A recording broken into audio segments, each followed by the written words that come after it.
नमस्कार। आज बात करते हैं एक ऐसे युद्ध की जिसमें दुनिया की सबसे बड़ी सुपर पावर अमेरिका सिर्फ कुछ ही दिनों में बुरी तरह उलझती हुई दिख रही है। ये कहानी है ईरान के साथ शुरू हुए एक संघर्ष की और उन अप्रत्याशित चुनौतियों की जिनमें अमेरिका फंस गया है। तो सवाल यही उठता है, आखिर ऐसा क्यों हो रहा है?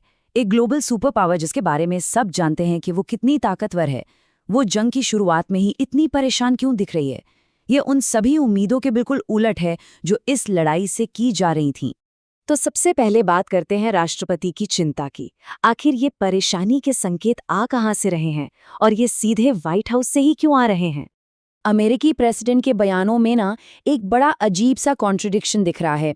मतलब एक तरफ तो वो देश को भरोसा दिला रहे हैं कि अरे हमारे पास हथियारों का जखीरा है, कोई कमी नहीं है, और फिर ठीक उसी सांस में वो अपनी ही पिछली सरकार पर इल्जाम लगा रहे हैं कि उन्होंने यूक्रेन की मदद करके सारे भंडार खाली कर दिए।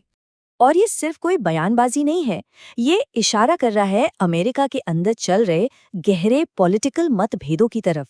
सोचिए, जब किसी देश का लीडर जंग के बिल्कुल शुरू में ही अपनी पिछली सरकार पर उंगली उठाने लगे, तो ये साफ है कि अंदर कुछ ठीक नहीं है। मतलब युद्ध की स्ट्रैटेजी को लेकर बहुत बड़ा प्रेशर है और गंभीर सवाल उठ रहे हैं। चलिए अब आगे बढ़ते हैं और देखते हैं कि इस लड़ाई ने अमेरिका की कौन-कौन सी सैन्य और रणनीतिक कमजोरियों को दुनिया के सामने लाकर रख दिया है।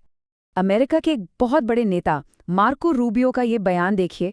ये अपने आप में एक बहुत बड़ी वार्निंग है और ये उस जबरदस्त फर्क को दिखाता है जिसका सामना अमेरिका इस वक्त ईरान के सामने कर रहा है। और ये जो आंकड़े हैं ना, ये उस कहानी को और भी साफ कर देते हैं। एक तरफ ईरान जो हर महीने 100 से ज्यादा बैलिस्टिक मिसाइलें बना रहा है, और दूसरी तरफ अमेरिका जो सिर्फ 6 से 7 इंटरसेप्टर बना पा रहा है।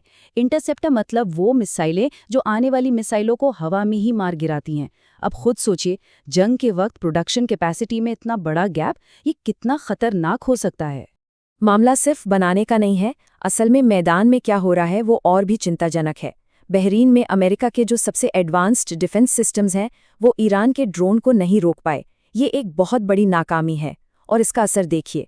खाड़ी में जितने भी अमेरिकी नेवल बेस हैं वो अब उतने सुरक्षित नहीं रहे। कुवैत, सऊदी अरब में दूतावास बंद करने पड़ रहे हैं और अपने नागरिकों को कहा जा रहा है कि भाई बहरीन और जॉर्डन से निकल जाओ। ये सिर्फ टेक्निकल फेलियर नहीं है, ये इस बात का सीधा संकेत है कि उस इलाके में अमेरिकी मिलिट्री की जो धौंस थी उसे अब सीधी चुनौती मिल रही है। तो ये तो हुई अमेरिका की बात। अब कहानी का दूसरा पहलू देखते हैं कि कैसे ईरान ने इस पूरे संकट को अपने फायदे में बदल लिया है और ऐसे नतीजे हासिल किए हैं जिसके बारे में किसी ने सोचा भी नहीं था। ये जो नंबर दिख रहा है 150+, ये सिर्फ एक आंकड़ा नहीं है, ये एक हमले में मारे गए लोगों की संख्या है और ये कहानी के एक बहुत ही अहम और दुखद मोड़ से जुड़ा है। अमेरिकी रणनीतिकारों को शायद ये लगा था कि जब वो हमले करेंगे तो ईरान की जनता अपनी ही सरकार के खिलाफ हो जाएगी, लेकिन हुआ क्या? ठीक इसका उल्टा। मिनाप में जब लड़कियों के एक स्कूल पर हमला हुआ जिसमें 150 से ज्यादा जानें गईं, तो उसने पूरे ईरान को सरकार के पीछे लाकर खड़ा कर दिया। इस हमले की तुलना अब गाजा में हो रही घटनाओं से की जा रही है और इसने ईरान में एक जबरदस्त राष्ट्रवादी लहर पैदा कर दी है। तो सबसे बड़ी बात यहाँ पर यह है कि ये अमेरिका और उसके साथियों की एक बहुत बड़ी इंटेलिजेंस फेलियर को दिखाता है। उन्हें उम्मीद थी कि ईरान अंदर से टूटेगा, फूट पड़ेगी, लेकिन हुआ ये कि रेवोल्यूशनरी गार्ड्स और सेना जिनके बीच हमेशा से दूरियां थीं वो भी एक हो गए। नतीजा, ईरान आज अंदर से पहले से कहीं ज्यादा मजबूत और एकजुट खड़ा है। तो अब सवाल ये है कि ईरान अपनी इस नई एकता और ताकत का इस्तेमाल कैसे कर रहा है और कैसे वो इस पूरे इलाके के जियोपॉलिटिकल रूल्स को बदलने की कोशिश कर रहा है। ये स्लाइड देखिए, ये बताती है कि पावर का बैलेंस कैसे पूरी तरह से पलट गया है।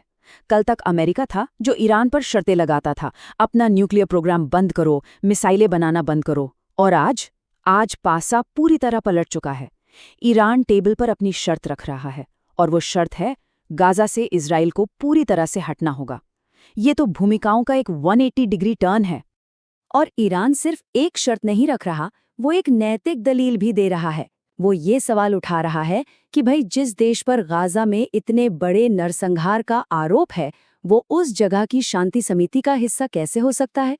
इस एक सवाल से ईरान खुद को उस इलाके के दूसरे मुस्लिम देशों के लीडर के तौर पर पेश कर रहा है और अमेरिका और इजराइल पर डिप्लोमेटिक प्रेशर बढ़ा रहा है। और इसी के साथ हम इस पूरी पड़ताल के आखिरी हिस्से में पहुंच गए हैं, वो दुविधा जिसका सामना आज अमेरिका कर रहा है। देखिए, अमेरिका की सबसे बड़ी प्रॉब्लम इस वक्त यही है, वो एक जंग में कूद तो गई हैं, लेकिन इससे बाहर निकलने का कोई साफ सुथरा रास्ता उन्हें नजर नहीं आ रहा।